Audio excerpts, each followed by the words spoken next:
Defense team ni dating Pangulong Duterte iginiit na walang direct order na ipapatay ang mga biktima ng war on drugs. Pasada Balita. Ombudsman kinumpirmang natanggap na ang joint affidavit ng mga sinasabing ex-Marines ay inihain ni Atty. Levito Baligod. Pasada Balita. Malacanang tinawag na Wonder Boy at Ador Mawanay 2.0 si dating Congressman Mike Defensor. Pasada Balita. Bulkang Kanlaon muling nagkaroon ng moderate explosive eruption.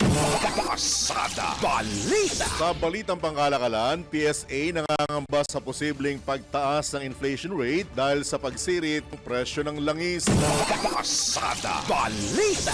Balita sa ibayong dagat, bilang ng mga nasawing journalist sa buong mundo noong nakaraang taon, pumalo sa 129 ayon sa CPJ. Pasada Balita. Sa balitang pampalakasan, dating World Boxing Champion Oscar De La Hoya pumabor kay Mayweather sa rematch nila ni People's Champion Manny Pacquiao. Pasada Balita. Balitang pangkalusugan, benepisyo ng araw-araw na pagkain ng oatmeal ating alamin. Pasada Balita. At sa balitang showbiz, Bella Padilla naniniwalang magiging magkaibigan silang muli ng dating nobyong si Norman Bay. Tambalang John Ibanez at Drew Nasino. Pasada Balita.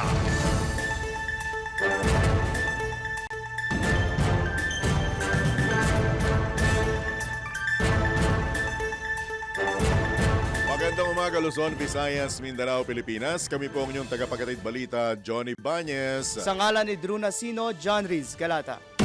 Pasada Balita. At ngayon, pasadahan na natin ang detalye ng mga nagbabagang balita. Pasada Balita. Marga na ikatlong araw ng confirmation of charges hearing sa mga kaso ni dating Pangulong Rodrigo Duterte sa International Criminal Court sa The Hague, Netherlands. Sa submission on merits ng depensa, iginit ni Atty. Nicholas Kaufman, lead counsel ni dating Pangulong Duterte, na walang direct order ang dating presidente na patayin ang mga biktima ng war on drugs. Ayon kay Atty. Kaufman, ang talumpati o mga talumpati at public statement ni dating Pangulong Duterte na binanggit prosekusyon maituturing na hyperbole at bluster o pagyayabang lamang. Sabi rin ng abogado na walang testigo ang prosekusyon na makapagsasabing may direktang utos si dating Pangulong Duterte na pumatay. Wala rin anyang tuwirang ugnayan na nagdurugtong sa kanya sa iba pang mga sinasabing kasabwat. Dagpa ng kampo ng dating Pangulo, ang terminong neutralization sa kampanya kontra na droga ng nagdaang administrasyon, nangangahulugang pagpigil o pagsupil sa mga sospek at hindi ang pagpatay sa mga ito. Para kay Atty. Kaufman, ang kabiguan ng prosekusyon na mapatunayan ng direktang koneksyon sa pagitan ng mga pahayag ng dating Pangulo at ng mga pagpatay, sapat ng patunay na walang sala ang kanyang kliyente. And even the prosecution's own corroborative witness testimony, all of this material demonstrates a coherent and consistent understanding that neutralization was articulated as lawful incapacitation through arrest and related measures, not as a policy of killing. And if the prosecution's case for the common plan in counts 2 and 3 is based on Command Circular number 16 of 2016, we might as well pack up and go home because Mr. Duterte is simply not guilty. Yan naman po ang tinig ni Atty. Nicholas Kaufman, lead counsel ni dating Pangulong Duterte sa pagdinig ng ICC. Pasada Balita. Hingit ng depensa ni dating Pangulong Rodrigo Duterte na ang mga kaso ng pagpatay kaugnay sa iligal na droga at extrajudicial killings ay hindi natatangi sa kanyang administrasyon. Ayon kay Attorney Nicholas Kaufman, lead counsel ni dating Pangulong Duterte, sa pagdinig sa International Criminal Court, tumaas pa ang bilang ng mga drug-related killings sa unang 2 taon ng pamumuno ni Pangulong Ferdinand Marcos Jr. Tinukoy ni Attorney Kaufman ang DAHAS Project ng University of the Philippines Third World Studies Center, kung saan ipinakikita na nananatiling mataas ang karahasan kaugnay sa droga kahit hindi na nakaupo sa pwesto si Duterte. Binigyang diin ni Kaufman na ipinapakita ng mga datos ng DAHAS Project na walang dahilan para paniwalaan na ang pagkawala ni Duterte sa politika ay nakapigil sa patuloy na insidente ng pagpatay sa kamay ng state agents of vigilance. Kinwestiyon din ng depensa kung bakit tila walang interes na imbestigahan ang mga pagpailalim ng Administrasyong Marcos. Clearly, I'm forced to ask myself whether anyone on the other side of this room has thought of investigating the Marcos regime and the related phenomenon and holding someone accountable. Why are my colleagues sitting to their right, the victims' representatives, not clamoring for accountability for those deaths? Or is it of no consequence now that Mr. Duterte is sitting in the ICC detention center?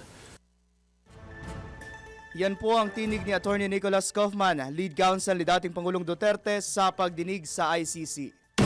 Pasada Balita. Naniniwala si dating Presidential Legal Counsel Salvador Panelo III na binasag ng Defense Counsel ang mga ebidensya ng prosekusyon laban kay dating Pangulong Rodrigo Duterte. Ito ay matapos naman ang 3 araw ng confirmation charges hearing sa International Criminal Court. Para kay Attorney Panelo, puno ng inconsistency at ibinase sa mga haka-haka ang mga testimonyang ipinakita ng prosekusyon.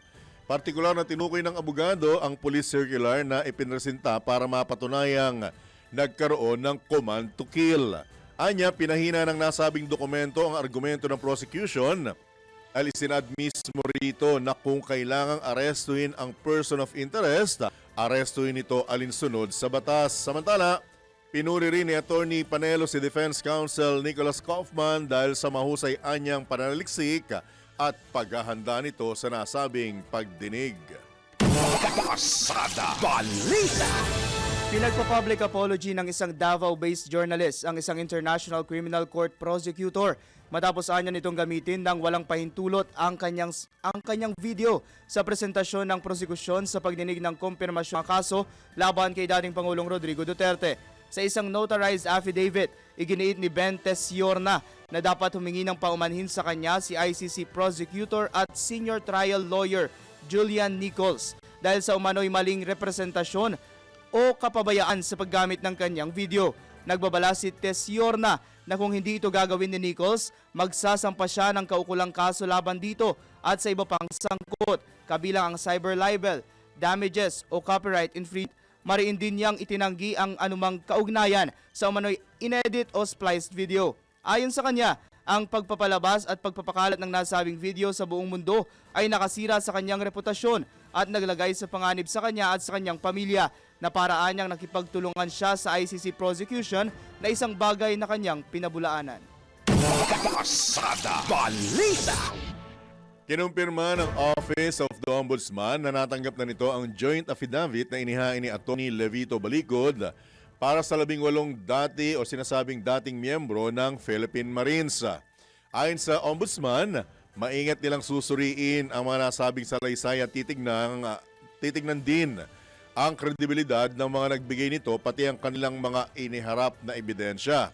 Iginit naman ng Ombudsman na hindi ito dapat gawing political arena, lalo na't maraming personalidad ang tinukoy sa avita.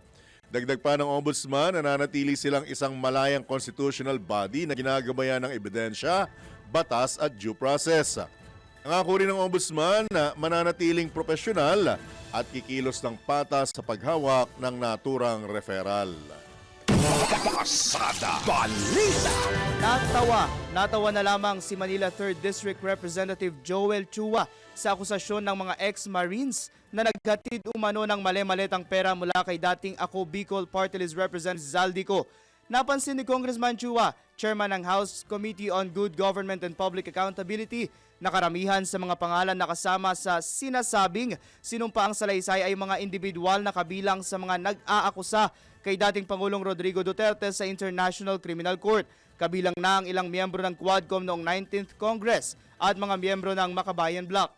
Inaasahan naman ni Chua ang mga nasabing paratang inasahan naman na ni Chua ang mga nasabing paratang at lalong ito anyang lalala habang papalapit ang taong 2028. At patindi yan ng patindi. Asahan na natin hanggang 2028, hindi na yan titigil. Kaya kailangan maging mapanuri tayo sa mga nakikita natin. Lalo na ngayon, uso na ngayon yung mga AI, yung mga pag-aano ng mga litrato, di ba? Kaya nga, maging mapanuri tayo. Yung isa nga na na-implicate, si Congresswoman Laila de Lima. Ngayon lang yan naging congressman eh. Alam ko, nakakulong rin siya noong mga panahon na yon. Si Senator Soto, hindi pa senador. Kaya nga, kung bibigyan natin ng pansin, baka yun nga yung gusto nila eh. Bagamat may plano ang kanyang mga kapwa kongresista na magsampa ng kaso, ipinagkibit-balikat na lamang ni Chua ang mga paratang. Kasi ako sa totoo lang, focus ako dun sa trabaho. Kasi kung lahat na lang ng ganyan, pagpapatulan natin, mauubos yung oras natin. Tsaka kasi sabi nga dito sa trabaho namin, ang pikon talo. Kasi unang-una, pag papatulan mo yan, kukuha ka ng abogado. Ang mahal, saan naman ako kukuha? Buti sana kung totoo yung mali-maleta, di may bayad ako ng abogado. Yan po ang tinig ni Manila 3rd District Representative Joel Chua sa panayam ng DWIZ. Pasada Balita. Magsasampa naman ng cyber libel case si dating Senador Antonio Trillanes IV laban kina Attorney Levy Baligot, dating Congressman Mike Defensor at iba pang mga nagpakalat ng alegasyong pinopondohan niya ang mga investigador ng International Criminal Court. Dagpa ni dating Senador Trillanes, paglabag sa Article 17 ng Rome Statute o Obstruction of Justice ang ginawa ng mga nagpakilalang 18 ex-Marines. Dito sinabi ng dating Senador na hindi na niya ikagugulat kung mismo ang ICC ang magpapanagot sa mga nagpakalat ng naturang paratang.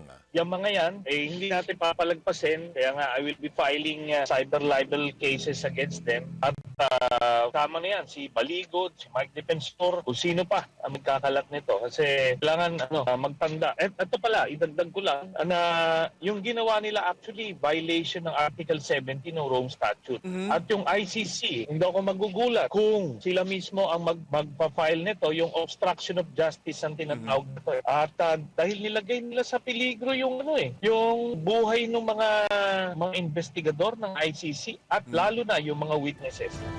Nilinaw din ni dating Senador Trillanes na likas na sa prosesong ICC na magpadala ng investigador sa bansa kung saan naganap ang mga kasong kanilang hinahawakan. Yung ICC po, popondohan nila yung sarili nilang operation. Tama ho kayo. Kailangan nilang pumunta rito kung mag-iimbestiga sila, di ba?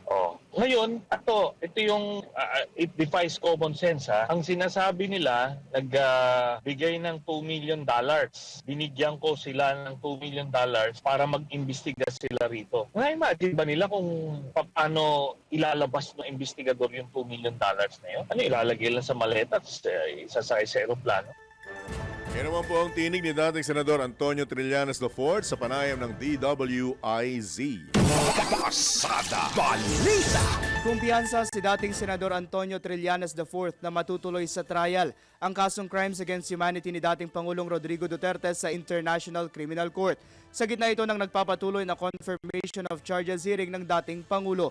Ipinunto ni Trillanes kung pa maglabas ng warrant of arrest laban kay Duterte, mayroon ng sapat na ebidensya ang ICC para makonvict ang dating Pangulo. 100% po. Kasi ang polisiya po ng ICC ay kailangan, lalo na pagka hindi ka na miyembro yung bansa mo, ay kailangan ang kanilang level, threshold ng evidence ay certainty of conviction bago pa lang mag-issue ng warrant. Bago pa lang mag-issue ng warrant. Ngayon, the fact na na-issue ng warrant si Digong, ibig sabihin, nalagpasan na nila yung threshold yun, certainty of conviction. So, even if ngayon yung trial, kompleto na po yan sila. At yung pre-trial chamber, makikita po nila yan. Ang dami pang hindi nilalabas dyan. Daan po yung testigo dyan.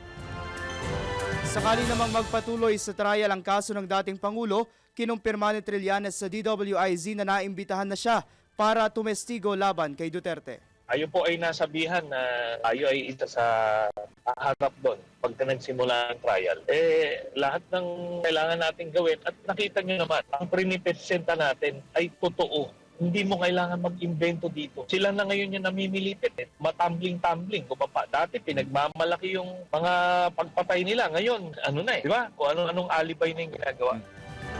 Yan po ang tinig ni dating Senador Antonio Trillanes IV sa panayam ng DWIZ. Pasada Balita. Tayo pang detalye ng headlines, agad na kinwestiyon ng Palasyo ng Malacanang ang kredibilidad ni dating Congressman Mike Defensor kasunod ng pahayag nitong may panibagong batch ng mga dating sundalo na handang tumistigo sa sinasabing bilyong pisong halaga ng bribery. Ayon kay Palace Press Officer Claire Castro, kilala anya si Defensor sa mga talumpating naghihikayat na patalsikin sa pwesto ang Pangulo. Sa press briefing sa Malacanang, tinawag pa ni Undersecretary Castro si dating Congressman Defensor na Wonder Boy at Ador Mawanay 2.0. At tatandaang naging star witness si Mawanay noong taong 2001 laban kay Senator Panfilo Lacson kung saan kalaunan binawi rin ito ang mga paratang. Tala, sinabi pa ni Yusek Castro na may impormasyon din siyang may isang operator mula sa nakarang administrasyon ni dating Pangulong Gloria Macapagal Arroyo ang kumikilos para sinasabing manggulo. Pasada Balita. Pinaiimbestigahan na ng National Bureau of Investigation ang isinawalat o ang akusasyon ng 18 nagpakilalang dating Marines na nagsasabing nag-deliver ng mali-malitang pera mula sa kickback sa flood control projects sa ilang kilalang opisyal ng pamahalaan. Ayon kay NBI Director Melvin Matibag, bine-verify na ng ahensya ang personal circumstances ng mga nagsasabing dating sundalo. Nabatid na batay sa naturang revelasyon, sinabi ni Attorney Levy Baligod, maabot sa 805 billion pesos ang naipadala nilang pera para sa mga malalaking politiko gaya ni na Pangulong Ferdinand Marcos Jr. at dating House Speaker Martin Romualdez. Maliban dito, kabilang din sa mga inakusahang nakatanggap ng pondo ang ilang kongresista na pumirma sa impeachment complaint laban kay Vice President Sara Duterte. Pasada Balita. Sa detalye pa ng ilang headlines, ilang bayan sa Negros Occidental ang nakarasang ashfall at simoy ng asupre matapos ang panibagong pagbuga ng abo ng Bulkang Kanlaon. Ayon sa Negros Occidental Operations Center, hindi bababa sa 11 bayan sa nasabing lalawigan ng nakalanghap ng asupre kagabi. At tatandaang naitala ng PVOX ang isang moderately explosive eruption sa bulkan at umabot sa taas na mahigit 2 kilometro ang ibinuga nitong apo o abo. Titignan na rin ng PVOX kung itataas ito mula sa kasalukuyang Alert Level 2 sa Kanlaon matapos ang magkasunod nitong pagbuga ng abo. Pasada Balita. Muling naitala ang isang moderate o katamtamang explosive eruption sa Bulkang Kanlaon sa Negros Island region kahapon. Ayon sa PVOX, naganap ang pagputok alas 7:04 kagabi na tumagal ng 2 minuto batay sa seismic record. Dagdag pa ng ahensya, ang insidente ay lumikha ng maitim na eruption plume na umabot sa taas na 2,500 meters mula sa bunganga ng bulkan bago ito tinangay patimog kanluran. Nagkaroon din ng pyroclastic density currents o uson na bumaba sa silangan at timog silangang bahagi ng dalisdis ng bulkan sa loob ng 2 kilometro mula sa summit crater. Dagdag pa ng PVOX, susuriin nila ang monitoring parameters sa loob ng susunod na 24 na oras para sa posibleng pagbabago sa kasalukuyang alert level status ng Bulkang Kanlaon na nananatili sa alert level 2. Pasada Balita. Pagkakataon po ito, tayo tumanggap ng mga pag-uulat mula sa labas ng himpilan. PNP tinutugis ang sindikato na responsable sa natuklasang mahigit 6 na bilyong pisong Shabu Laboratory sa lungsod ng Valenzuela. Detalye mula kay Patrol 17, Jopel Pelenio. Pinaigting ng Philippine National Police ang investigasyon para matunton ang sindikato sa likod ng 6.6 billion pesos na Shabu Laboratory na natuklasan sa Valenzuela City. Ayon kay PNP Chief Police General Jose Manuel Nartates Jr. na inaalam na nila kung may iba pang illegal na laboratorio sa bansa na maaring konektado sa operasyon sa Valenzuela City.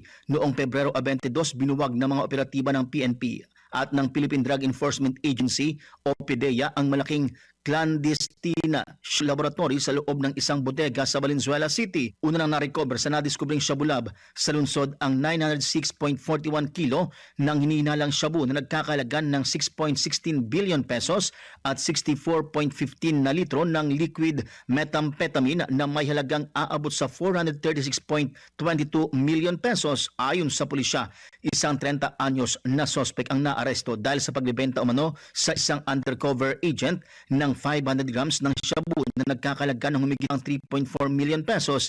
Binigyan din ni Nartates na determinado ang mga otoridad na maaresto ang iba pang mga sospek na sangkot sa operasyon na ito. Si Patrol 17 Chopel Peleño para sa Impilang May Todo Lakas, DWIZ. Nagbabalita ng tama, naglilingkod ng tama.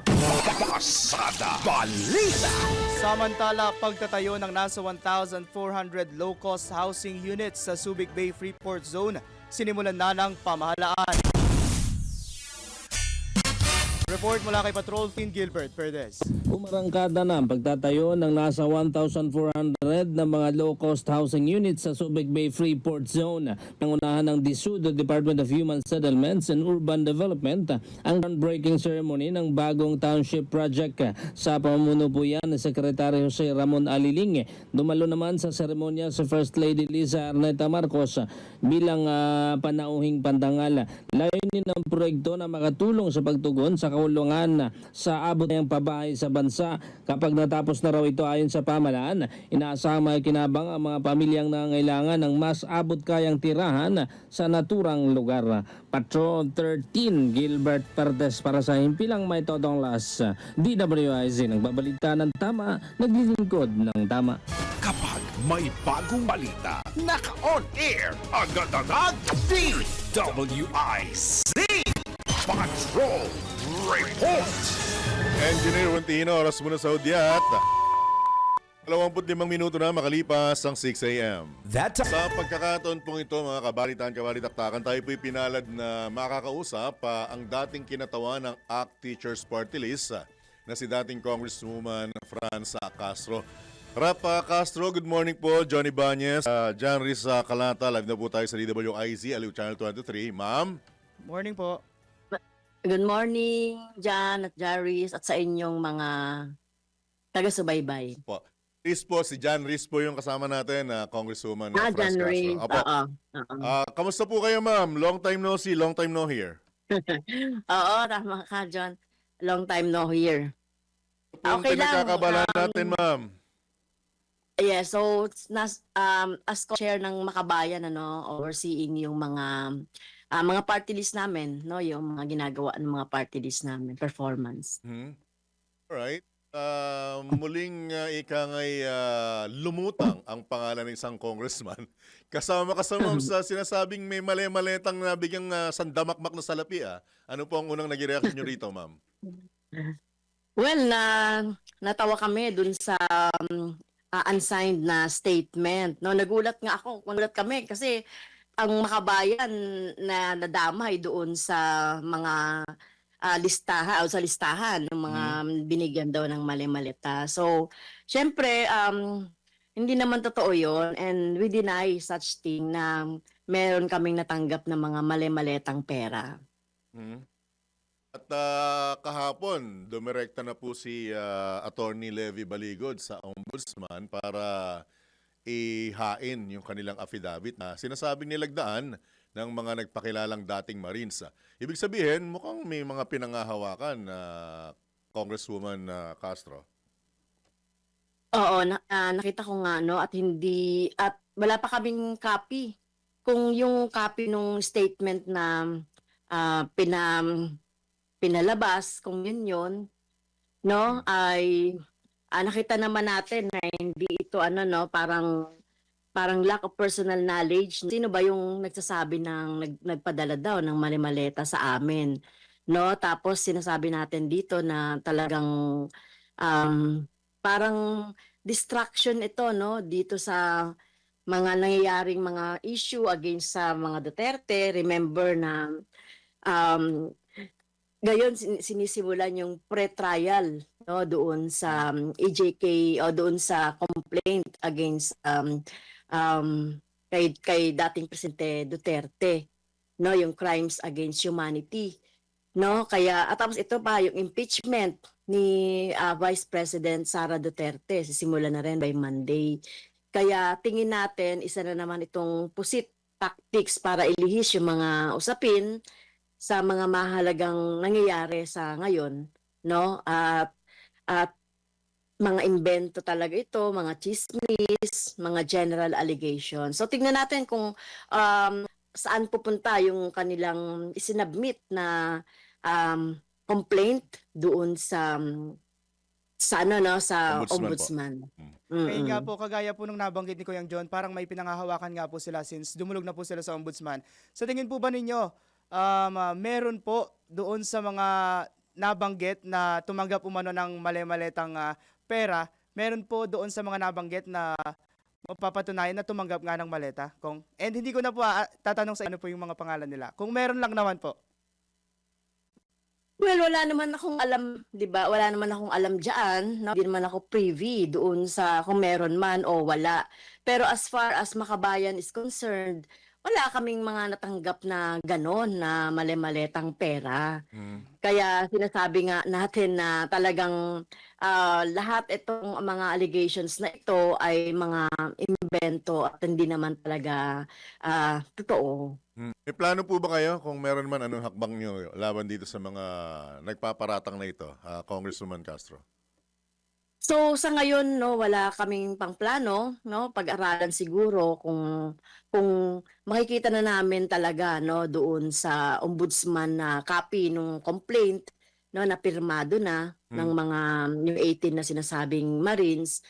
At syempre itong ano naman, itong cyber libel na nag-meeting batas, medyo critical kami diyan, John, kasi 'di ba meron nga kaming panukalang batas na i-decriminalize itong libel at saka cyber libel na law.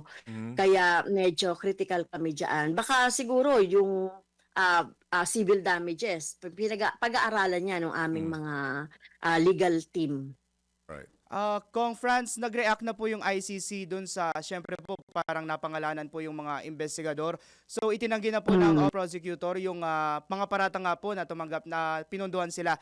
So, sa tingin po ba ninyo, more than this, may action pa po ba? Is there a way na para mas mapanagot pa ng ICC yung mga nagparatang sa kanila? Well, nakita naman natin ang ano, no, ang objective, no, talagang dinidiscredit yung investigasyon doon sa ano, no, doon sa ICC. Kaya mismong mga prosecutor o yung mga investigador ng ICC ay talagang idinawit din dito sa ano, no, dito sa sinasabing unsigned na statement. Kaya well, may statement na nga sila, so hindi ko alam kung anong procedure sa international, kung paano pananagutin halimbawa itong mga nagsabi ng ano, no, ng disinformation para sa kanila. Kaya kami rin, tayo rin dito magamit din yung ibang mga batas para mapanagot sila doon sa pagpapakalat ng mga disinformation. Alright. Kung Franz, medyo lihis ako ng konti, other topic, pero malaki pa rin ito dahil binabanggit na kayo mismo, binabanggit at ng ilang mga kapwa nyo congressman na by Monday, mukhang sisimula na yung pagtingin or pagsuri sa sufficiency in substance and form ng impeachment. Anong tanyo dito? Malakas pa rin ba? Kasi may mga umaamin din na after na magdeklara ng kanyang kandidatura si VP Sara as president, mukhang maraming mga congressman na ang tumitimbang ngayon sa sitwasyon at hindi na ganun kalakas ang puwersa sa Kamara. Anong reaksyon nyo dito, Kong Franz? Well, so una-una syempre happy kami, no, na endorse na ito sa DO Committee on Justice at masisimulan na nga kami mga complainants ay pupunta doon sa Monday para tignan yung proceedings. Kaya confident naman kami na yung aming complaint, no, kasama ng mga tatlo na mga impeachment complaint ay ma-prove yung substance, no? Kasi kami betrayal of public trust lang naman yung sa amin, no? Isa lang. Natingin namin na malakas dahil sa nakaraang 19th Congress talagang extensive yung ginawang investigasyon ng Committee on Good Government and Accountability kaugnay noong maling paggamit o maanumalyang paggamit ng confidential funds na 612.5 million. So, sa mga kasamahan namin, kasi majority rin naman sa mga nasa 20th Congress, no, marami ng kasamahan ko rin dati sa 19th Congress. 19th, opo. Kung 200, oo. Kung ang target lang ay 100 plus, so confident naman ako na makukuha yon, no? Hindi siguro yung more than 200. Po. Kaya kung mag-stand lang yung mga talagang naniniwala na dapat na ma-impeach si Vice President Sara Duterte, ay tingin ko naman makakakuha tayo ng sufficient number para madala, no, into trial sa Senate. Uy, sa kabila po yan, Congresswoman Castro, ng mismong pahayag ng National Unity Party, mukhang magiging matibay lamang yung impeachment complaints ngayon kung may mga bago at mas matitinding reklamong lulutang. Ayon mismo sa NUP, Congressman Castro. Well, ko rin naman si Congressman Congressman Puno, no? Sinasabi Puno. naman niya hindi naman daw yun yung official na stand ng kanilang partido at ginagalang pa rin nila yung mga individual na mga decision, no? So, tingnan natin, no? 4 na impeachment complaint yan, iba-ibang laman, may mga common, no, na yung betrayal of public trust, na yun yung parang pinaka-common doon, no, na article. So, tignan natin kung no, pugugulong itong complaint, no, at kung yung mga sinasabi naman na no, ng mga sinasabing mga bago ay hindi naman napasama doon sa dating complaint, halimbawa yung high crime, di ba? So, hindi naman niya nailagay yan noon dun sa amin. Kayong isa ibang mga complaint, nandiyan yan. Ito po, in case lang, hindi po mag-push through yung impeachment, maghahain pa po ba kayo the next year? Kasi parang kumbaga 1 year na lang po yung pagitan bago matapos yung term ni VP Sara. May ganun na po bang pag-uusap? Well, wala pa. Wala pa kaming ganong pag-uusap, no. Ang aming mga action sa ngayon ay nakapokus pa rin dito sa inihain na impeachment complaint. At syempre, titignan natin kasi magiging, kung 2027 na yan, di ba? Election time na yan. Baka hindi na. Alright. Sa inyo po ang pagkakataon, Congresswoman Franz, baka may karagdagan pa po kayong mensahe, lalo na sa ating mga kababayan po. Go ahead, ma'am. Maraming salamat sa ating pong mga kababayan. Tayo po ay nasa gitna ng tinatawag na political crisis, economic crisis at iba pa. At itong mga kaso po ng mga kababayan natin on the extrajudicial killings ng kaso ni Duterte, naantabayanan po natin ito para makuha na po yung hustisya noong mga biktima ng extrajudicial killings. At hindi rin po tayo mapapatinag doon sa nangyayaring mga disinformation and misinformation. At focus po din tayo doon sa pag-impeach kay Sara Duterte para singilin siya ng accountability, no, doon sa mga mismanage at hindi maayos na paggamit ng pondo ng mamamayan. Kaya samahan niyo po kami, no, na subaybayan itong pagdinig sa impeachment at itong sa pagdinig sa ICC. Maraming po salamat. With that, maraming salamat po, Congresswoman Franz Castro. Good morning po. Ingat po kayo. Good luck. Thank you po. Salamat. Good morning. Po mga kabalitaan, kabalitaktakan, si dating ACT Teachers Party List Representative Franz Castro. Pasada Balita. Samantala, huli naman natin, baka may mga hindi pa nakapag-didesisyon kung anong kanilang uulamin. Almusal, tanghalian, hapunan, in short, altanghap mula sa inyong nag-iisang ina, ina mo, ina ko, ina nyo, ina nating lahat, si Aling Beth. Aling Beth, good morning! Good morning, Mama Good Beth. morning, mga inyong lahat dyan. Lalo kayo, John at Jan. Good morning, Inang Beth. Good morning, John Reyes. Good morning, John. Ang Ha? original altanghap. Nako, ang dami na nagbabalita ng palengke report ngayon na monitor ko. Anyway, ang almusal, kasi Friday maraming activities sa mga bagets ko. Aha. Kaya pag Friday marami silang activities kasi pag Saturday tsaka Sunday bahay lang. Ginawa ko para solve naman yung kanilang gagawing hirap ngayon maghapon. Nagsahan ako, John. Nagsahan ko ng kanin. So, ang ulam nila dahil mura naman ng gulay, 3 pirasong talong aking itinorta. Uy, Sa 3 itlog na tigo 8, isa na 24, isa. So 64 yan. At syempre, pagka meron kang kaning mainit at meron kang ganyang ulam, masarap dyan na merong mainit na hinihigop na hot choco na 2 piraso. Chocolate. Chocolate. Yan. 92 pesos ang almusal. Beth, Sa- di po ba Oh. uso sa inyo yung pag inorta yung talong nilalagyan ng giniling tsaka patatas?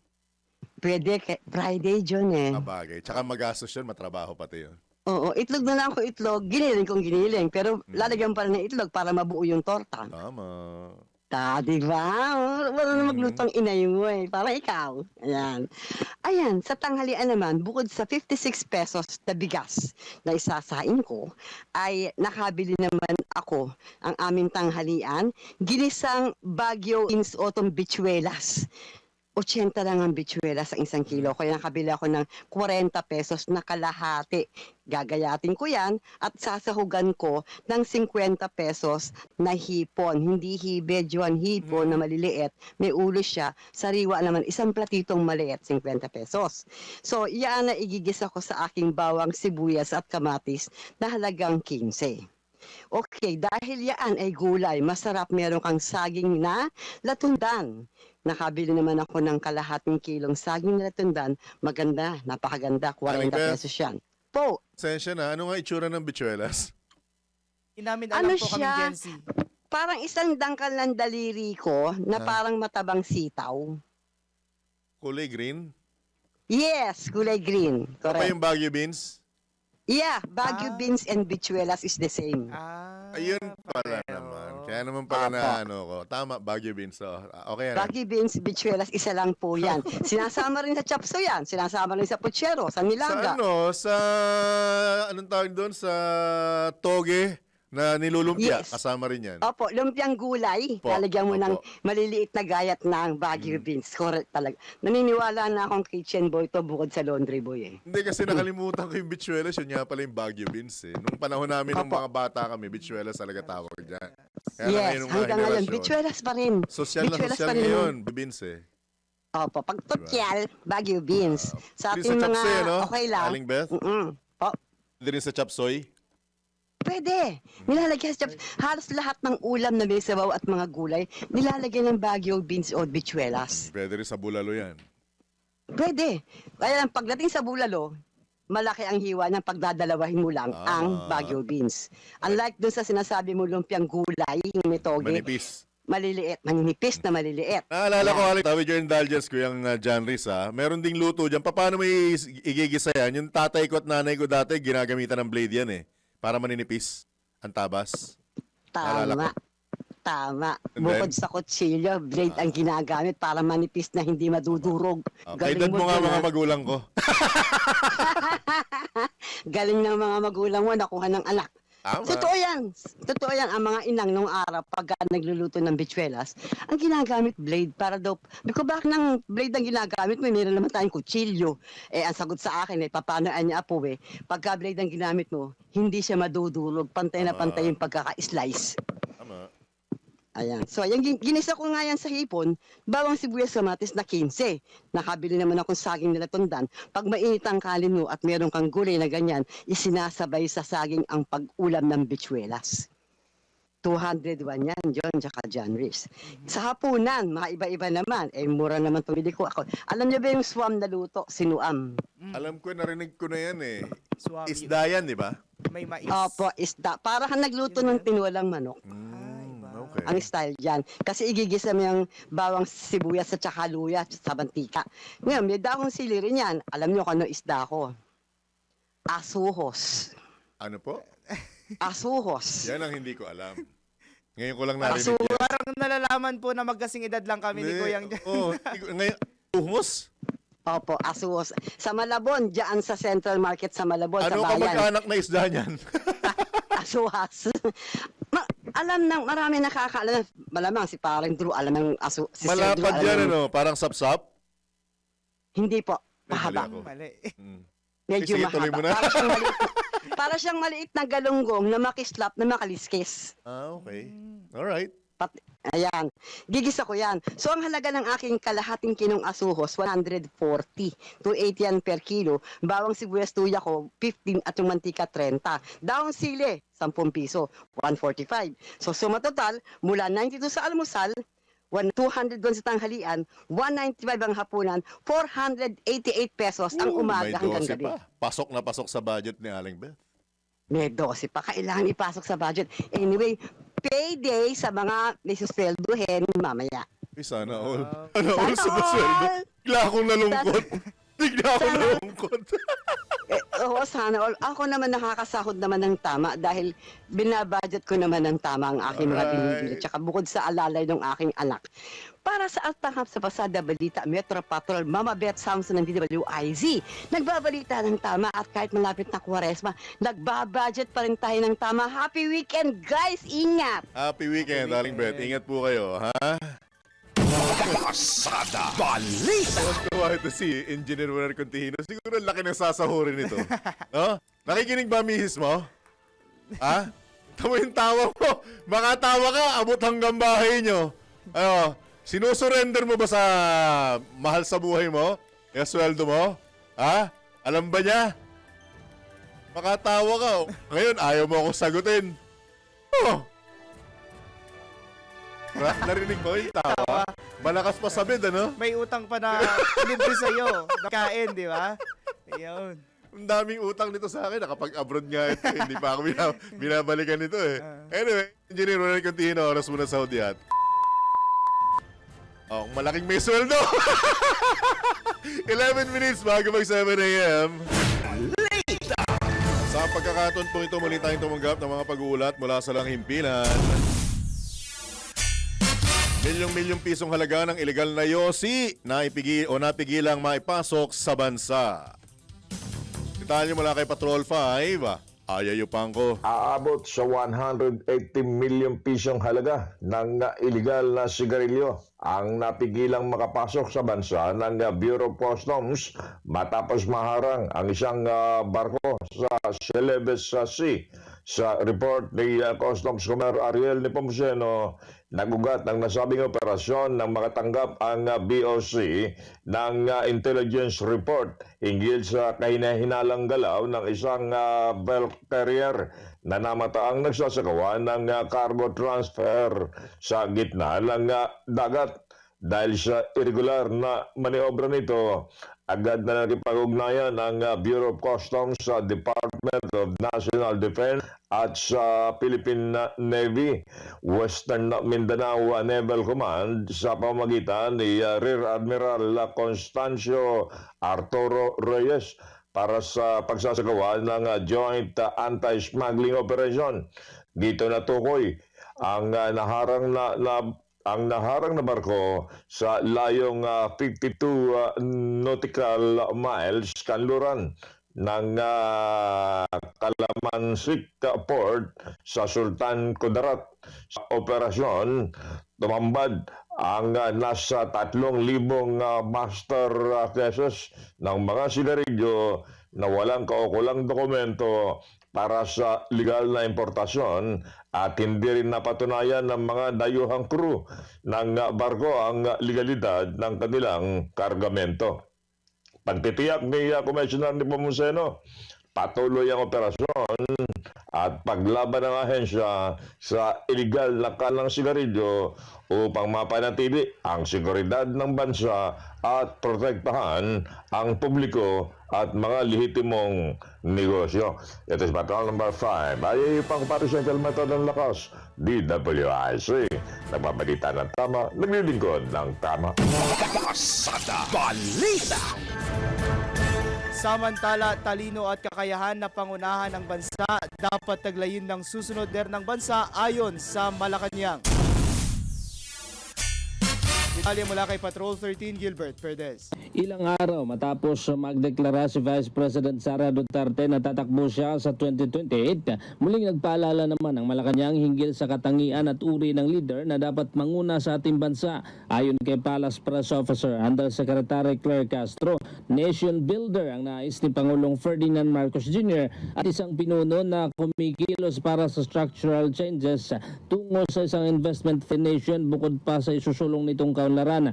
Ang kailangan daw ayon kay Castro ng taong bayan ay isang leader na susuporta sa inisyatibo ng gobyerno. Sa halip na ito ay pinupulaan at walang ibang ginawa kundi siraan ang programa ng administrasyon. Mahalaga din ayon kay Castro ang kakayahang mamuno, may talino at may kapasidad na ayusin ang problema sa edukasyon para magkaroon ng sapat na kaalaman at skills ang ating mga kababayan. Kung hindi raw ito ang taglay o ganito ang taglay na katangian ng sunod na leader, mauwi lang sa wala ang lahat ng mga pinaghirapan ng pamalaan para sa taong bayan. Patrol 13, Gilbert Perdes para sa Himpinang May Todong Las, DWIZ. Nagbabalita ng tama, naglilingkod ng tama. Pasada Balita. Samantala, reklamo laban kina dating Senador Revilla at dating Congressman Zaldico, kaugnay pa rin sa flood control anomaly, pinag-aaralan pa ng DOJ. Detalye mula kay Patrol 24, June Samson. Kinumpirma ng Department of Justice na kasalukuyan pang pinag-aaralan ang reklamo na isinampa laban kina dating Senator Bong Revilla at dating Ako Bicol Party List Representative Zaldico kaugnay sa manumalyang flood control projects. Ipinaliwanag ni DOJ spokesperson Attorney Paul Martinez na under review pa ito ngayon ng Division Chief pero hindi tinukoy ang eksaktong petsa kung kailan mailalabas. Naharap si Po sa reklamong plunder habang sinampahan naman ng malversation si Revilla na may kaugnayan sa manumalyang proyekto ng Sims Construction Trading.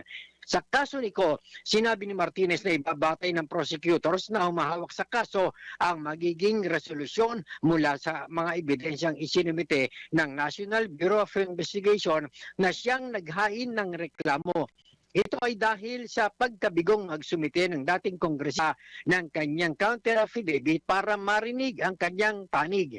Una nang sinabi ni Martinez na submitted for resolution na ang magkahiwalay na kaso kung saan titingnan kung ibabasura o itutuloy sa pagsasampa sa korte. Patrol 24, June Samson, para sa MP lang ito, Dominikas, DWIZ, nagbabalita ng tama, naglilingkod ng tama.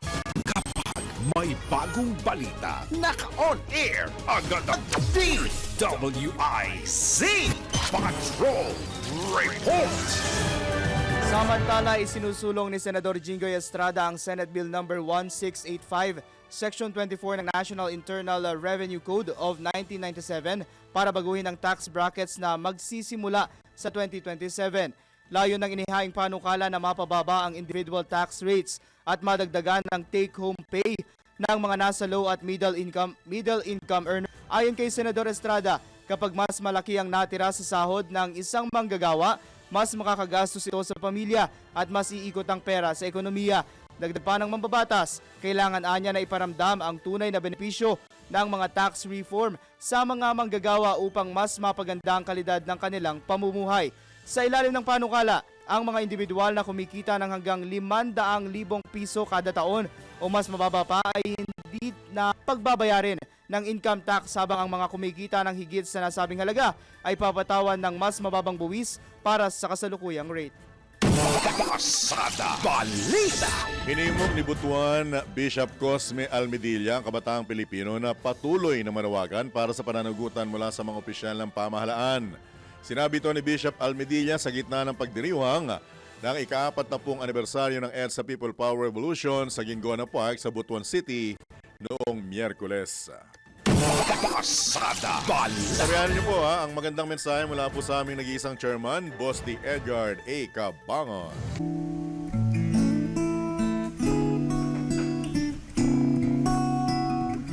At narito na po ang tinatawag na February Love Code.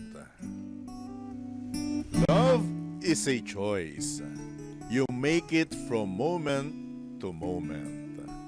Thank good, thank God, thank God. Have a great day ahead and happy weekend. God bless you. Yan po ang napakaikli pero napaka makahulugan at napapanahong mensahe mula po sa aming nag-iisang chairman, Boss D. Edgard A. Cabangon ng Aliw Broadcasting Corporation.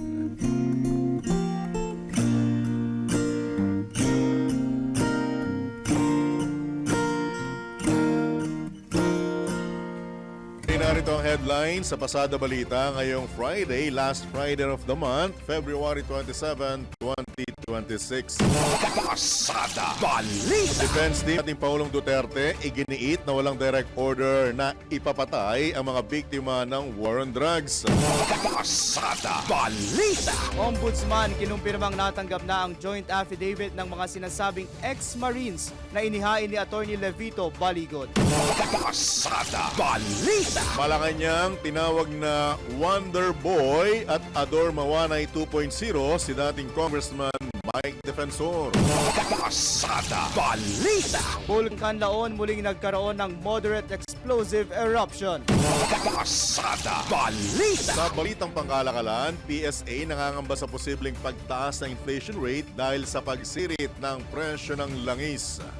Pasada Balita. Bilang ng mga nasawing journalist sa buong mundo noong nakaraang taon, pumalo sa 129 ayon sa CPJ. Pasada Balita. Sa balitang pampalakasan, dating World Boxing Champion Oscar De La Hoya pumapor kay Mayweather sa rematch nila ni People's Champion Manny Pacquiao. Pasada Balita. Balitang pagkalusugan, benepisyo ng araw-araw na pagkain ng oatmeal ating alamin. Pasada At Balita. sa balitang showbiz, Bella Padilla naniniwalang magiging friends muli sila ng dating nobyong si Norman Bay. Tambalang John Ibanez. Drew Nasino. Pasada Balita. Sa pagkakataon pong ito, mga kabalitan-kabalitaktakan tayo pinalad na makakausap muli ang legal counsel ng Partido PDP at alamin din natin kung ano na ang latest mula naman sa kanyang kliyente na si Senator Ronald De La Rosa. Nasa kabilang linya po si Attorney Israelito Torion. Attorney Torion, good morning po. Johnny Bañez, John Rizcalata, live na po sa DWIZ, Aliw Channel 23. Attorney. Good morning po. Hello, magandang umaga po sa ating lahat. Magandang umaga po Sir June. Magandang umaga sa lahat ng nanonood ng DWIZ News. Good morning Sir Jan also. Right. Ang ganda ng background nyo. Mukhang nasa Sanfo kayo Oo. Sa Golden Gate Ano kayo yan? Para kunyari nasa abroad ako. Kunyari. Yan lang. Oo nga. Iwatig ba yan, Attorney Torion, na mukhang na-abroad na rin si... Kasi palagi tayong pinagdidiskitahan, sir, na kasama ko daw si Senator Bato o sino ba yung mga kliyente ko. Kaya nilagay ko na lang dyan na parang kung tingnan mo, parang nasa abroad kunyari. At least in my dreams, nasa abroad ako. Kulang ang attire mo. Dapat pag nasa Sanfo ka, medyo may jacket ka dahil maginaw dyan. Oo nga nakabarong ako, sir. Halata, Pilipino pa rin. Papuntang hearing. Oo. Okay. Right to the point, medyo ginaanan lang natin on a Friday dahil yung mga susunod na katanungan medyo mabigat. Yes, sir. Kamusta na si Senator De La Rosa? Kailan kayo huling nagkita or nag-usap, Attorney Torion? Well, I have always been consistent, no? We were able to talk to what you call the Senator De La Rosa. Yung before nung nag-announce si Ombudsman Remulla doon sa kanyang radio program po. Pero just like what I said before, ang topic na doon yung mga rally-rally, mga November ata yung last year eh. So, yun ang last namin na pag-uusap. Pero I am in constant communication with his family. As a matter of fact, recently, nagkausap kami ng kanyang butihing may bahay na mabait masyado, si Ma'am Nancy. Nasisiguro po ba o tinitiyak po ba sa inyo na nasa Pilipinas pa rin si Senator De La Rosa, Attorney Torion? I think so. Nangyayari lang naman ito because of the unclear governmental policy, no, of the executive department as to how should we deal with persons allegedly accused of crimes before the International Criminal Court. So nangyayari lamang ito kung if you will note in the last Senate, 100% po yung attendance ni Senator Bato de la Rosa. Napaka-hardworking yung gustong-gusto magtrabaho yun. Nangyayari lang ito because of a clear reason. And the clear reason is, of course, his personal safety, his liberty, and ayaw naman yan na yung nangyari noon ni Presidente Rodrigo Duterte, mangyari rin sa kanya. No? And I think a great majority of our people understand this predicament. Attorney Torion, with that communication po with the family of Senator De La Rosa, meron na po bang plans parang sooner or later magpakita na po si Senator De La Rosa? Well, that's part of the possibilities if the government will really clarify its stand. Pero as things stand, I think just yesterday or today, yung Department of Justice apparently nag-declare nga na the matter as to how to deal with ICC warrants is a absolute discretion daw ni Presidente Marcos. Kaya nga mas nakakatakot ito at nakakabahala because I don't think there is legal basis for such a statement even if we base it under Section 17 of Republic Act 9851. So kaya nga mas lalo ngayong may rason si Senator Bato na to take the chance, no, to be arrested kasi kung nasa discretion ito ni Presidente Bongbong Marcos, ibig ba sabihin nito pwede na lang siya kidnapin at ipadala doon sa dahig na hindi man lang madulog dito sa ating korte. Ang ibig ba sabihin nito, wala nang silbi ang ating mga korte at hindi na irespeto yung karapatang pangtao at saka due process clause of the 1987 Constitution.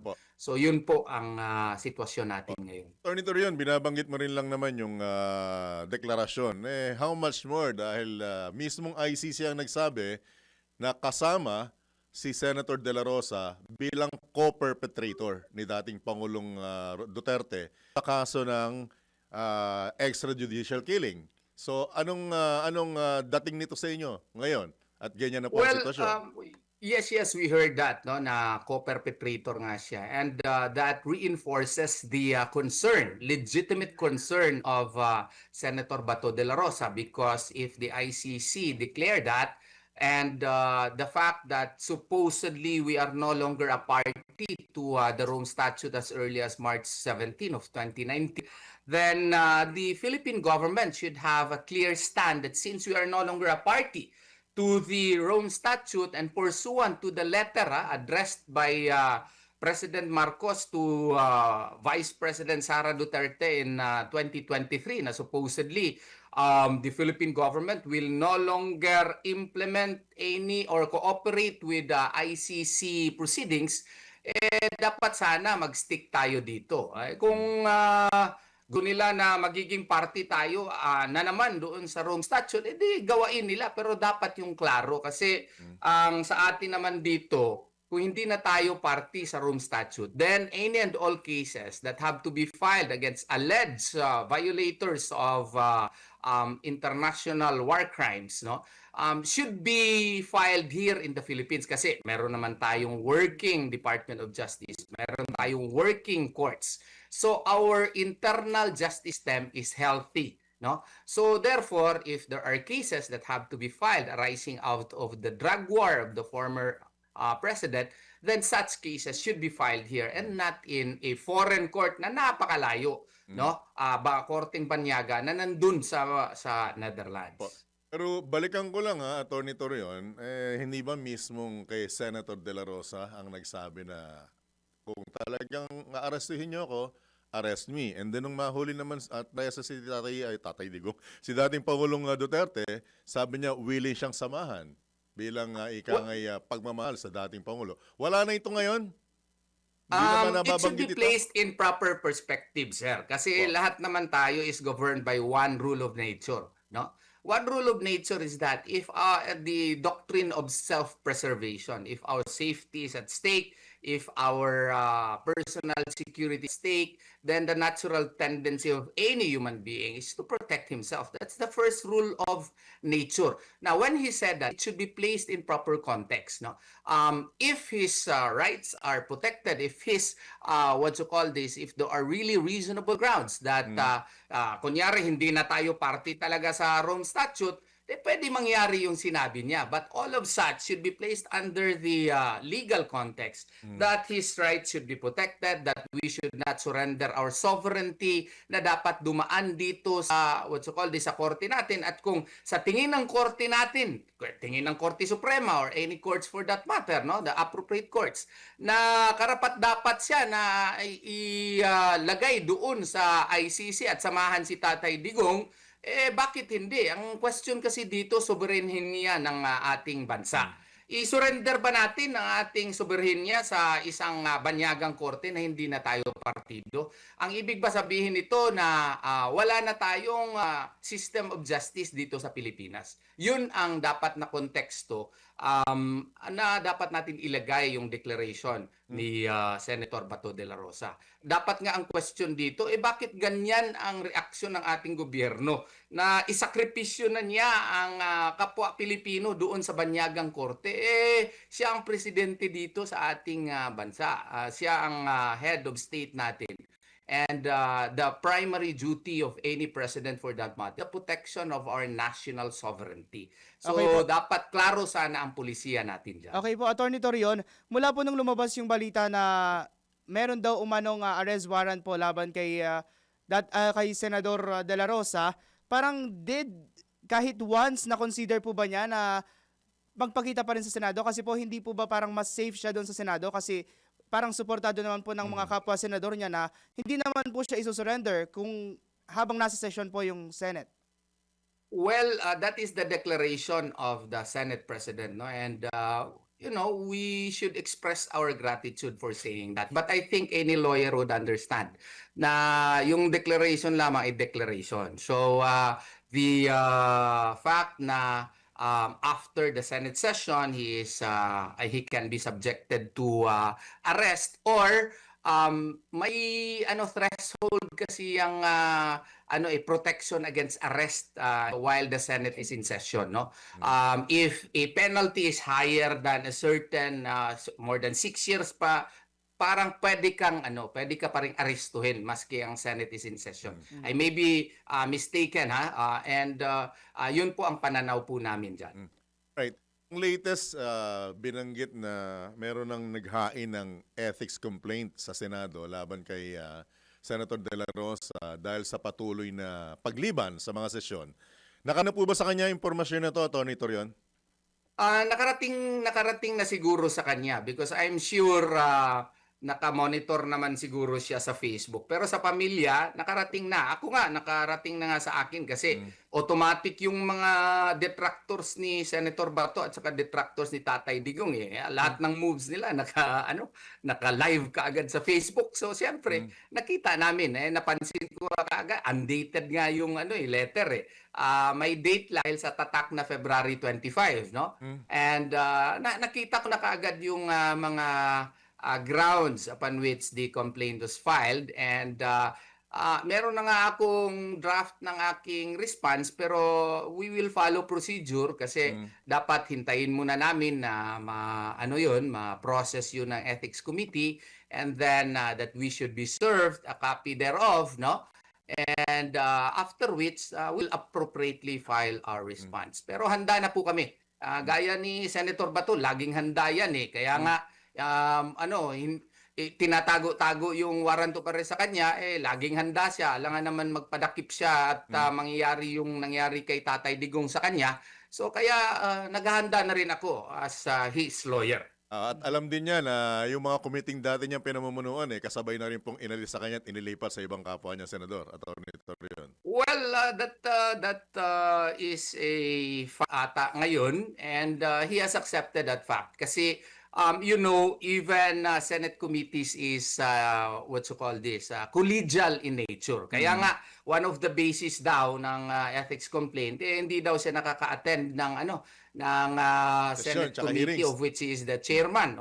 So, I think that shows that the complaint really has no basis in the light of the fact that collegial po yan. Kung wala yung chairman, pwede siyang palitan.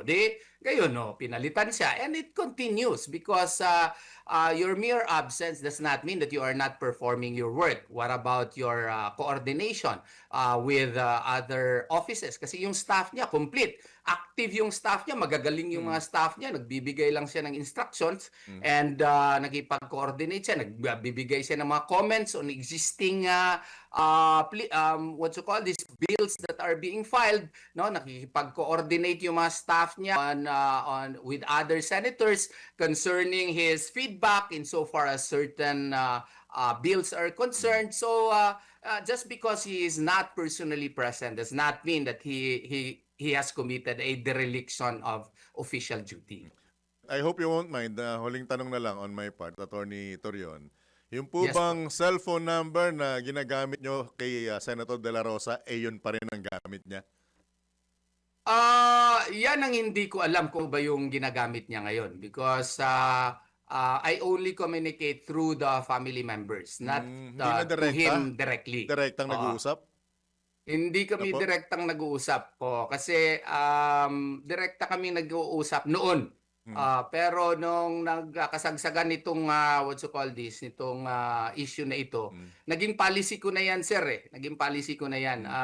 Noong sa panahon din ni Pastor Apollo Sikibuloy, ang policy ko talaga, I don't want to know if there are any information about his whereabouts. I don't want to know kasi as a practicing lawyer for 28 years po, minsan maski gano kakagaling, may magagaling din ng mga interviewer katulad mo na magaling din magtanong. So mas mabuti na yung ano naman kinalaman ko dyan?